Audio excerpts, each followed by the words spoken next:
allegiance to the flag of the United States of America and to the republic for which it stands, one nation, under God, indivisible, with liberty and justice for all.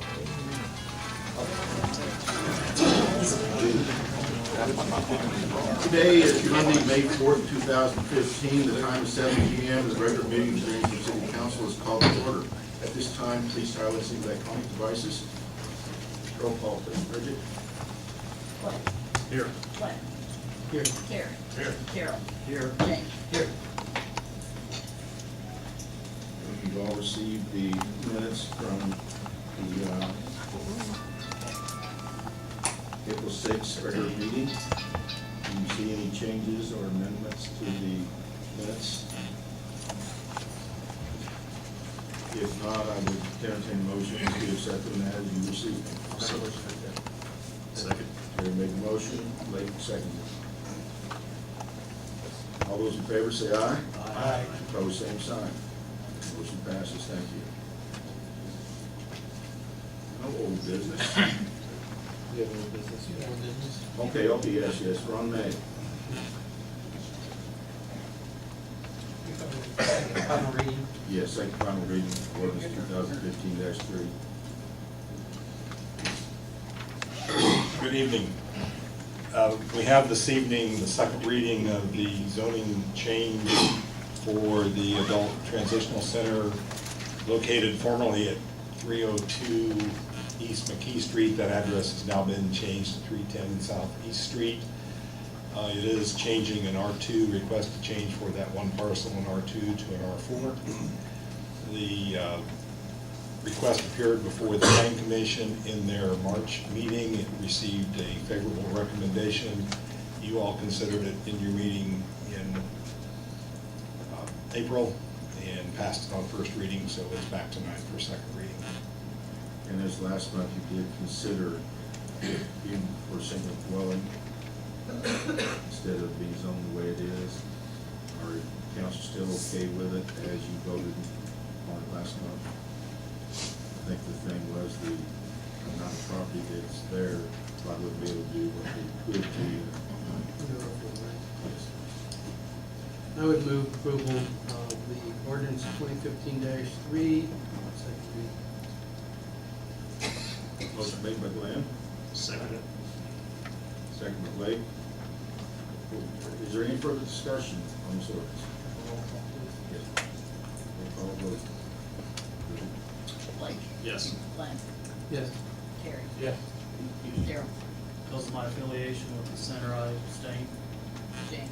Yes. Motion passes, 4-4, and 1 abstention. Thank you. Bridgett, job description for street commissioner, what's any update on that? Actually, if I may, Chris. I did run, I was able to get 2 Word versions of the 2009 version of the street commissioner or the engineer job descriptions and the more recent 2014 and 2015 versions. I did run a compare view through the Microsoft Word program. Unfortunately, because you were spanning 2 different versions of Word, it showed every single formatting change as a change, so it's very difficult to read. I did forward it to you early this evening. I apologize for the late hour at which I was able to do that. I have reviewed both of them, and I find there to be relatively mundane changes. I didn't see them much substantive. There were some points on each one where they were drafted separately, but if you want to see that compare view, I'm happy to make sure that you get a copy of it. I was not able to print it out because it was voluminous with the various formatting changes. I looked at it, I reviewed it, and it confused me. Mr. Mayor, I just, maybe we can table that till next month, and then everybody gets a chance to look at it. I think that's what we should do. I'll make a motion that we table it.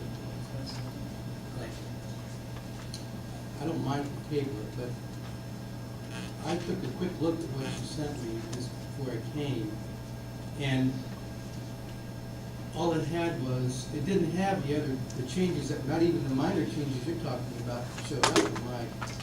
Well, and I was afraid of that as far as transmitting the copy. Because of the way the program works, the changes that are there, they're So- buried. So what I'd like to try and do is take that version that I have and see if there's any way I can clean it up to show you where the actual word differences are. Well, I think we can do that without you asking me to do that. I mean, if it's gonna take that much time, I don't know that it's,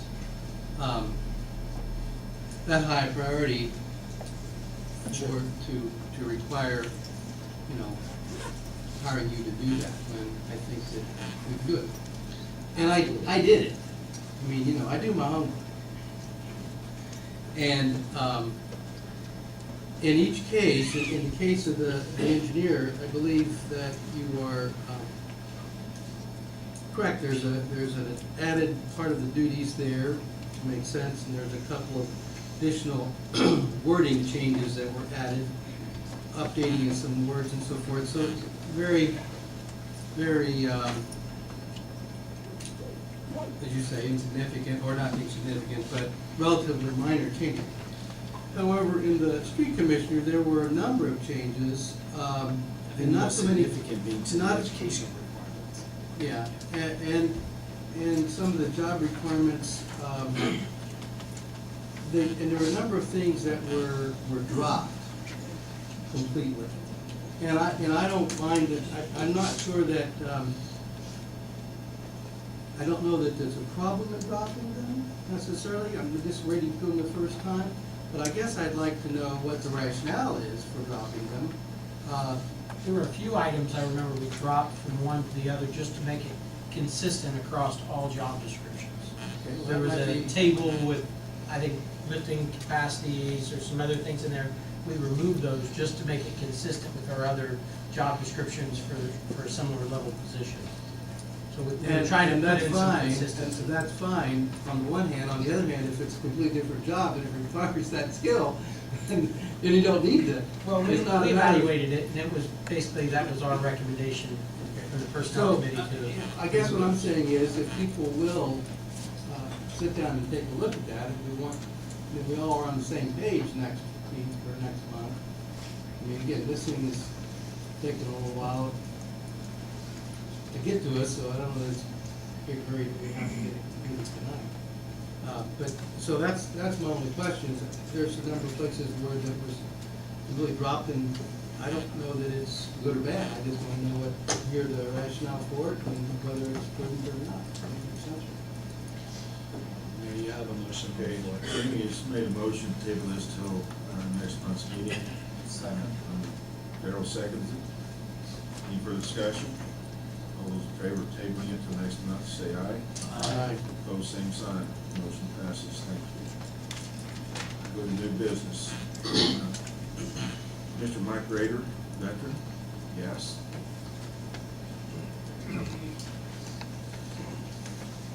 And if I may, Mike, before we start, what I've scheduled to do here is let the veteran make their presentation and see if there are any questions or concerns from the council. And as soon as that is addressed, Veteran Gas and their associates will meet the concerned citizens of gas users at Lake Fishburne, just up the hallway, and they would deal with each individual case one-on-one.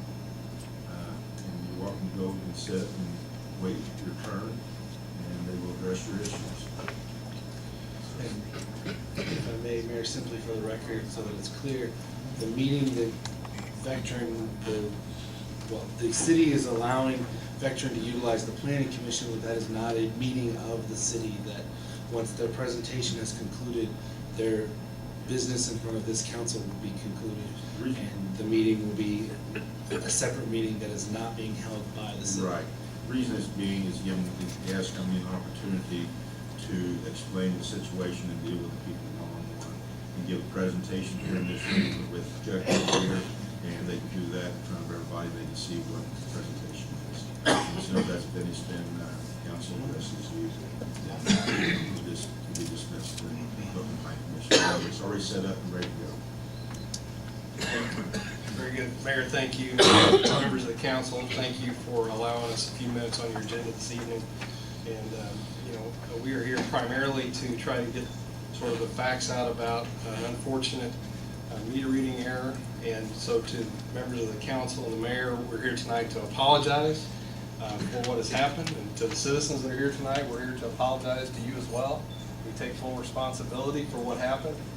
So what we're going to do this evening is sort of walk through briefly sort of the facts around this, because there have been a number of not quite correct facts that are out there. So hopefully that will help everybody at least feel good about what did actually happen.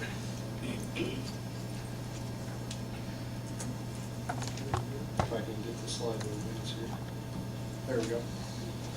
So just a quick snapshot. This is our gas footprint here, and the Greensburg area is what we call Vectren North. So we have about 1 million gas customers across 2 states, and we are headquartered in the Evansville area. So just to try to give everybody a feel for what we're talking about there, 47 counties in that light green Vectren footprint. This is a map that, although probably a little tough to read, probably looks frankly a lot more familiar to most of you than it really does to me. But this is sort of the greater Greensburg area as it looks to us from a gas footprint perspective. We have about 5,000 natural gas customers in this area. And so the issue that I'm talking about tonight unfortunately affected about 4,200 of those natural gas customers. So again, a large number of customers and residents in this area were impacted by this. As you probably no doubt by now may realize, we do use people to read the meters. We're not an automated system yet, and so this is a situation where we read the meters. We attempt to read the meters every month. Occasionally estimates do occur. When they occur, they take a historical look at weather and consumption. So typically the estimated bills are accurate or fairly accurate, and you can tell on your actual bill whether it's actual or estimated, whether it's an A for actual or E for estimated. So that's hopefully helps when you stare at the bill a little bit. One of the things that I think there was, especially early on, some misinformation out there about, and that is the meters in Greensburg were read this winter. The problem is they were read inaccurately. They were read inaccurately due to a meter reader's deliberate poor performance. He was entering data incorrectly to shortcut his workday, and it's a process in the industry called curbing. So effectively, he was in an area and just entered a bunch of numbers that gave him a perspective so that the system and our system showed an actual reading, but he never got up to the actual meters. A timeline of what went on here. We identified this as a problem in January, recognizing that several people's bills were actually impacted before this, but January is when we recognized it as a potential problem. Our meter readers are a contract company.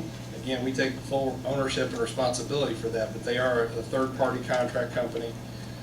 So the contractor investigated this in the month of February. We performed another look at this meter reader to see whether or not that he did in fact falsify the records. After the investigation, we confirmed that the readings were falsified and the meter reader was terminated. In March, we began receiving some calls from customers. Because of that, when we got an actual reading, that caused sort of a true-up or a catch-up with, in conjunction with the winter weather that we were just coming out of, and the fact that several meters had an actual reading, but they were artificially low for a period of time. So we did a number of analysis early on there to try to figure out how big the problem was and what to do about it. We looked at primarily initially at year-over-year numbers to try to figure out how large of a problem this was. There were a number of challenges, though, that prevented this from being able to be nipped in the bud immediately. When we look at year-over-year, a lot of the bills didn't look that unusual, especially when you looked at the prior year consumption. not all reads were impacted. So this person may have read a block, skipped a block, read a block, skipped a block. So that made it difficult for us to catch that accurately early on. And again, as I said, not all these reads looked out of line when we looked at this year-over-year information. When we looked at year-over-year for customers who had more than a $200 variance year-over-year, we did an outbound call immediately to those. That was about 700 people in the Greensburg area that should have received that call. And then we flagged all the customers in our system in this area so that when people called in, we immediately knew that this was part of the impacted area. We knew that we had an unusual set of circumstances to deal with. We offer payment arrangements early on. We continue to offer payment arrangements, and tonight, for anybody who is going to talk to us one-on-one, we absolutely will work with them on payment arrangements as needed. And by now, everybody should have received an apology letter from us that went through some of the information that I'm basically going through tonight. Of the accounts, just for a quick perspective, about 20% of the customers have taken us up on a payment arrangement to date, and about 70% of customers are basically current with their bills. So, that's how the numbers stack up at this point. A few common questions. What am I paying for? You're paying for what you always would pay for, and that is only the actual gas consumption that you used at your house or small business. As a regulated utility, that's all we can do is charge for what you use, no more, no less. Why didn't our system catch this? Again, as I mentioned, there are a number of reasons. Primarily, one of them was it was not a consistent error. It was not a consistent inaccurate read, and so it caused a little bit of time for us to actually catch and ultimately discipline the person that was falsifying the record. Why is it hard to quantify? Again, it was inconsistent actions by this meter reader and made it more difficult to confirm and correct. This is one that we've heard a few call-ins on. If I'm on a payment arrangement, why did I get a disconnect bill? There are a couple of reasons potentially for that. One, you may have previously been on a payment arrangement that would have a disconnect notice at the top. And secondly, if you've gone on a payment arrangement because of this situation, that's the way our system generates the bills. And you should have been explained that when you go on the pay arrangement. But as long as you're current with the pay arrangement, you'll never be in disconnect status. Why can't we just fire the contractor? Well, again, as I mentioned, we did fire the individual who was associated with this, and his supervisor ultimately was let go by the contractor. But the contractor has taken several steps over the last few months to improve their meter reading performance and their audit process. And again, the supervisor and the meter reader involved here both are no longer with the contractor.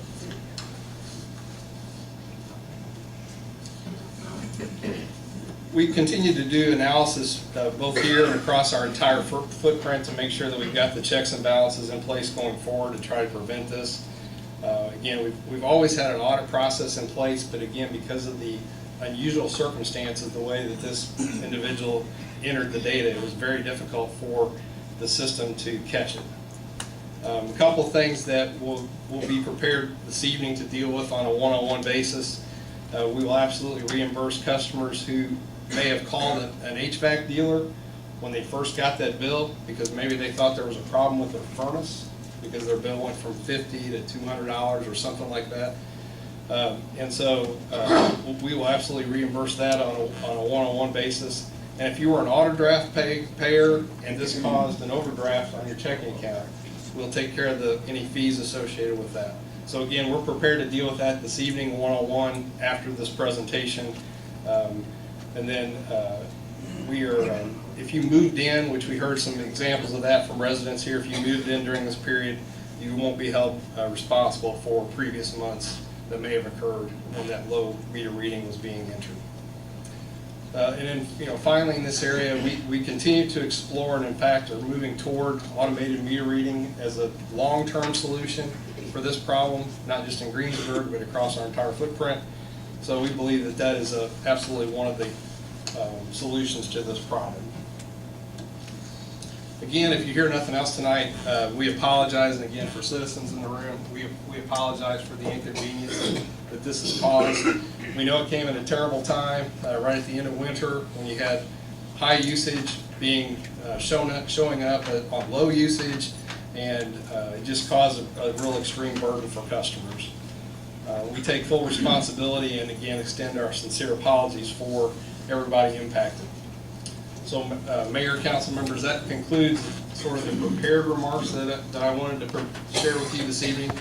As you said, I'd be glad to answer questions of you or the council, and we'll go from there. Council, you got any questions? You're talking no interest charge, no late fee, stuff like that. Correct. Only for the gas you use. Right. And they have a certain time. Right. We'll work out a payment arrangement over a number of months, depending on what is most convenient for the customer. Is there anything else, Council? If not, then I guess we'll go to the next meeting at the hallway there on the left and meet with the citizens who want to address it. Yeah, again, thank you all for the time. And, Thank you, Mike. I appreciate it. I hope to return another time under a different set of circumstances. Thank you. She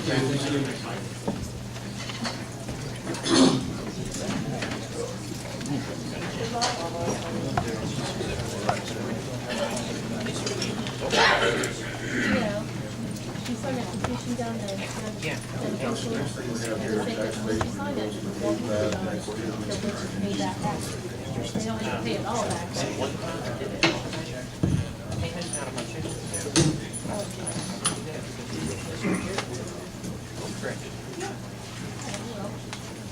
going to be out. When we're paying, like I said, when we're paying for their mistakes. Oh, yeah, I know. Like I said. Okay, so I think they should send them out before we get. Well, that's, they charge me $25 more on my bill. $50. I know, trust me. How are you? Fine, how are you doing? Like I said, if they charge me $225 more, and I'm paying for their stay when they can't read the main meter right. Well, they said that guy was just sitting there entering the numbers on the computer. He wouldn't even read the meters. The deal is, he should have said he was paying back everybody's money that he overpaid. No. The meter reader was probably sitting in a bar drinking beer somewhere, just punching numbers in. Yeah, he's all right. Doesn't know how to read meters.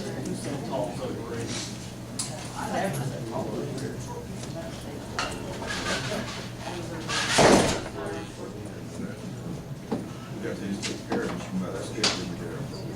Mr. Mother, that's good, we got it done, didn't we? I don't care, because I already, that was, I said, I already told them, Okay, council, back to business here. Tax abatement, CF1 renewals for K-Fab, Metz-Tewmey, and GECOM. The committee, Terry and Blake and I met and reviewed them, and we found them to be in compliance. Are there any questions or concerns on those statements? A lot of them are about done. And I did have, Blake, as you suggested, to Terry, I did have representative for GECOM come in, and the amount of employees you see there are full-time employees, not temporaries, but they do have approximately 200 temporaries. I voiced my concerns, how important we felt it was. We understand they have business to operate, but we definitely encourage full-time employment by GECOM.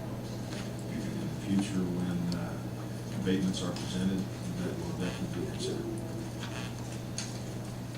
Yeah, well, I think that points out the very thing that we talked about last week, in terms of what we need to hold people to, And we are in the process of changing the compliance form that we send out, stating different things on it, that's not currently on there, that we be brought to you for approval, but I'm sure that you will approve it. We are all very positive. You will be reading. Yes, yes. Because you remember, Glenn, that was done by, we were on the council Right, together and- to try to tighten things up. And I have talked to DLGF several times, and there are things we can do on abatements with agreements prior to the issuing of the SB ones, including those. We do about whatever that we and the company agree upon. So, that's it. Mayor, just to clarify that that is on brand new. Yes, SB. yes. Right, Not on- You can't go back on existing, yes. But we are making some progress and some clarification. The DLGF will give you their opinion. They will not give you legal advice. And they said talk to our counsel. But, no, this is the guy who writes, you've got the information from DLGF. I talked to the man that does the seminars, that writes those. He knows his job and very helpful. Looking forward to the future of doing some new and creative things. Is there any concerns about these three renewals? Blake, Terry, you guys okay with it? Anything, Darrell, Jamie, Glenn? Comments? If there's not, I'll entertain a motion to approve renewals for K-Fab, Metz-Tewmey, and GECOM. Okay. Made the motion? Second. Second by Darrell. Any further discussion? Hearing none, all those in favor say aye. Aye. Opposed, same sign. Motion passes, thank you. Chief Bridges, Central Dispatching discussion. He took off, didn't he? I was making sure there's a couple of them out there in a little while. I believe tonight, the only thing we're really gonna try to set up is, to talk of a possibly special meeting for further discussion. We have another work group meeting this week. So I believe the only thing really that maybe needs to be discussed was possibly a meeting at the middle of this month. We were looking at May 19th, 6 o'clock, and I know there's a water board meeting, they meet in here, correct? At 6, if they couldn't meet at another location. Right, and I think that's right around the same time the county council is going to be presented. Same day. So it's kind of right along the same topics, and I think it'll work out very well if we can do that. I have one question for our city engineer. Ron, is there anything scheduled for the BZA or the plan that evening? There is nothing scheduled for BCA. They're too late now to schedule anything. There is still the one remaining replat that hasn't been decided if that will be presented for the planning commission that evening. Because we have 2 council members that are on the plan. That would be 7:15 though, I think we will be done before, if we start at 6, we'll be done before. You know, I think we could be. I mean, I don't expect us to go longer than that. And if, what I hope will happen is that council members will receive the information prior to this meeting, asking you to review it, and if you have questions, get a hold of either Jamie or me. And then actually present the information in a public manner that evening, in order for it to be discussed and everybody can have the information at the same time. But I hope that you have it prior to the meeting so that you have time to review it, consider it, get some clarifications, as well as clarifications and further discussion at the meeting. It's going to be taken care of ahead of time, just that you will have a chance to review it. Because it's a big topic in terms of trying to meld 2 different kinds of things together, so there's going to be adjustments on everybody's part. Discussions have gone well up to this point, and we expect to be able to conclude that in the near term. Right, Jamie? Absolutely. I think one thing to look at is it going to start circuit? Exactly. And the next thing is, are there any savings? If there are, it has to be included in the budget, whether it's more costly or less costly. That's the budget program. This budget is just around the corner in July. Mayor, if I may, I would simply ask the council to let me know if you would like me to attend that central dispatch, if so I can find coverage for the water board meeting. Otherwise, because water board's one that I generally attend as well. But if you don't feel it's necessary for me to actually be at the meeting, I'm happy to just do water board and be down here if you need to ask me a question. I think a lot of the questions concerning the council is going to be prior to the meeting, once we gather all the facts. If there is anything in question that we present to the council for consideration. So I just want to make sure I know where I need to be.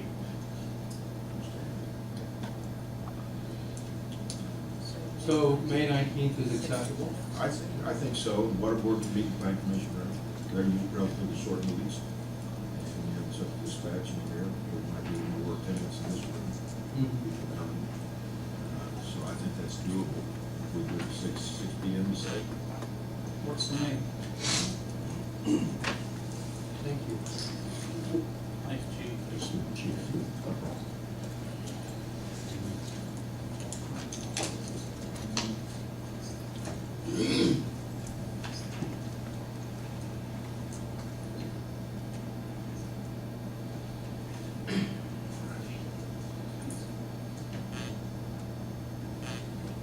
Jamie, would you like to give the workforce report?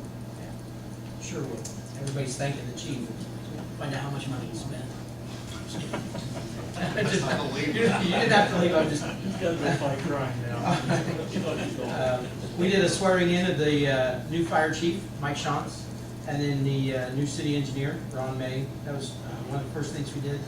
We discussed a DNR grant for, it was actually approved for a skid on the back of a Kubota.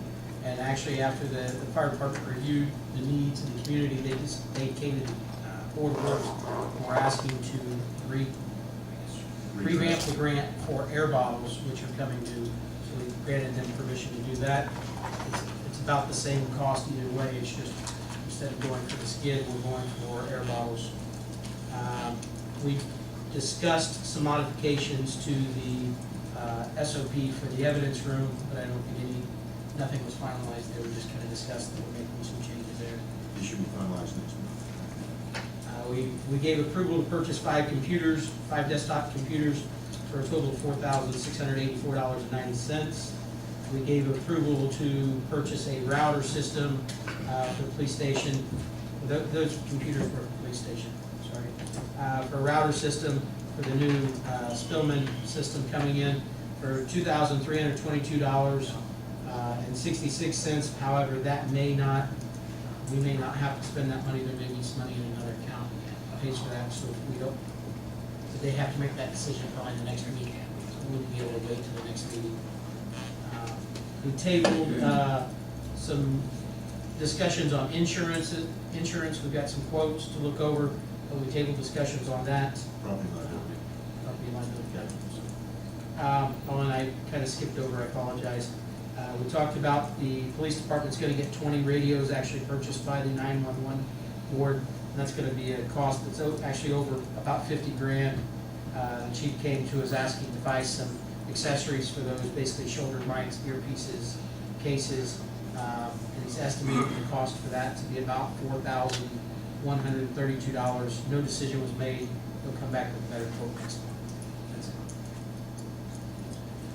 Questions, council? Any update on our utility truck? I'm sorry, I did, There was. it was on there, I didn't, he anticipates that it'll arrive early June, it's on the water right now, it's on the boat, coming over. So he anticipates that it'll be here early June. The boat is up in Delaware and delivered to Indianapolis.